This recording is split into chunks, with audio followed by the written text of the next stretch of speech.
What is up, Dan fam? And today I'm taking your questions about Shopify dropshipping and I guess business in general into account, and I'm gonna be answering a lot of things that have come through on my Twitter and Instagram. So let's just get right into it.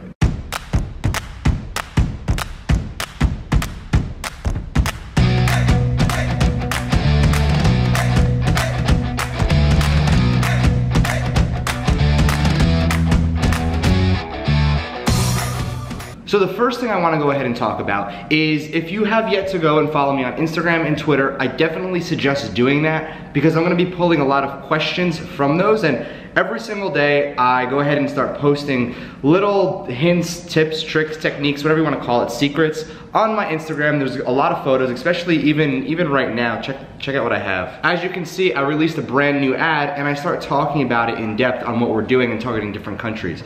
So that's just an example, as you see on your screen right over here, what I will go ahead and share. Just make sure you're following me on Instagram and on Twitter as well, so you can go ahead and submit your questions if you have any. So let's just jump right into it right now. So the goal for these questions is try to answer them in under a minute, so I can go ahead and answer anywhere from 7 to 9 questions ideally. So the first one I go ahead is from Muad, and Muad says, why as a beginner to Shopify dropshipping feels that all niches are saturated? Every niche, if you Google it, you'll find tens if not hundreds of stores. How to go over the huge resistance that you feel because of that? Which causes you to quit from the beginning? This is such a good question. I replied to Muad and said this is such a great question. Given the fact that number one is, if you actually go ahead and look at competition, that is the number one thing that will go ahead and not make you want to get started.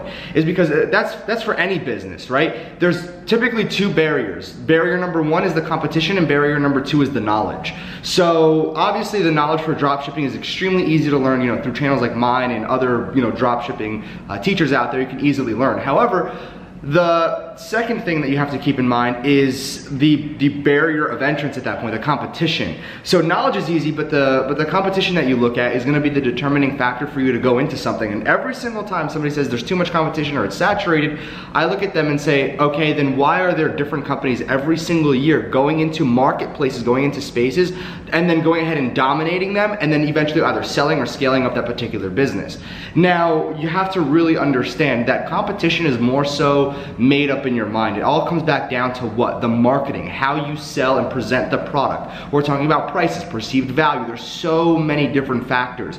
Now, the way I look at it is this, is that a market that has a lot of competition is so good. Why? Because it's proven to have other people go into that market and make money. Nobody's gonna go into a marketplace that doesn't make money. If you go into a marketplace or a niche and you see that there's one store for that particular market, that's a bad sign, because that means that people have either A, tried and have failed constantly, or B, that market is untapped right now and you have to educate that market for that particular product. So it becomes really, really hard for you to tap into because you don't have the funds to do that. So a market or a niche that has competition is really, really good. Don't look at it as a negative, look at it as, okay, people are advertising in that, so that means there's money to be made. So don't ever veer away from that. It's actually really, really good. And just to end that off really quick, quitting just because of competition, that's more of internal processes than it is an external process, meaning that you internally tell yourself that you won't be able to make it because you see other people have stores in that. That makes no sense whatsoever. So again, I'm gonna leave it off there. Let's go to question 2. Now, our next question is from Miguel. Now, Miguel also asked me this on Instagram. I'm pulling it from Twitter. When should you close your shop and start something new?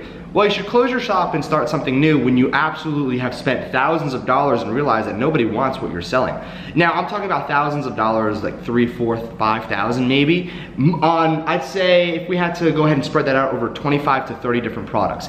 If you're on the 26th product and you've made no sales and you're in $3,000, it's time to move on. You clearly haven't grasped what the market is telling you. The market does not want what you have to sell, so keep that in mind.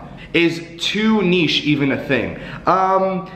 No, but you will hit a cap. Meaning, if it goes like too niche, we're talking mothers who have a 3-year-old son born in Kansas who love pit bulls. That's too niche. Yeah, you're probably gonna have like 80 mothers that have a 3-year-old in Kansas that love pit bulls. That's too niche, okay? But if you have mothers in the US who like pit bulls, that's not too niche, okay? So I hope you kind of see the difference here. The more you go deeper into it, the more too niche it becomes. Got some sales in the start, but not sure if it's too niche of a site.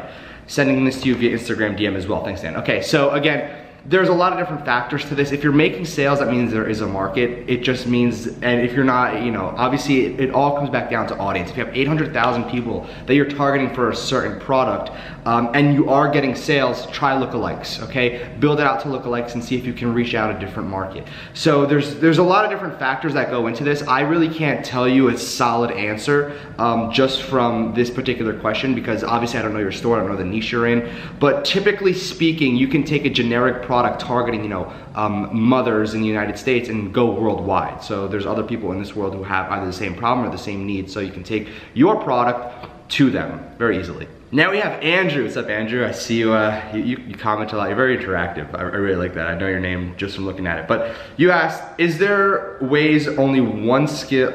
Oh, I read this completely wrong. I look like an idiot. Looks like I don't know how to read. Like Floyd Mayweather. Did you ever see that video with Floyd not being able to read? It's literally illiterate. If there was only one skill to master in 2019 going into e-com, what would it be? This one's tough. There's two in particular, but one is the premise of it. It's selling, copywriting, okay? Being able to sell via video or sell via words, excuse me. And those words are placed on videos, ad copy, images, your website. And why I said there's two is because I also thought about post-sale sequences, and you need copy for that. So whether it's text messaging, whether it's Klaviyo, mail funnels, cart abandonment, you know, apps and series, whether you're using SendLane, whatever it is, right?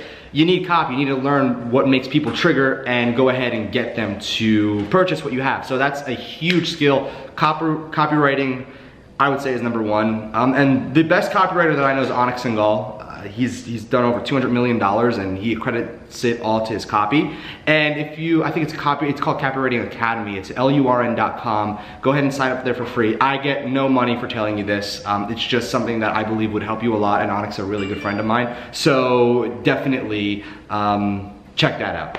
Copywriting is the answer to that. Kev says, Daniel, how do I make M's dropshipping? Kev, you have to hold your breath and put it underwater and put yourself underwater for a solid 8 minutes. All right, guys, so that's all I have for today. If you want to go ahead and participate in the next Q&A, go ahead and make sure, like I said before, you're following me on Instagram and Twitter, so when I release information about the Q&A, you guys can ask questions right away. And you got to make sure you turn on post notifications. This video was short, sweet, to the point, and I'll see you tomorrow.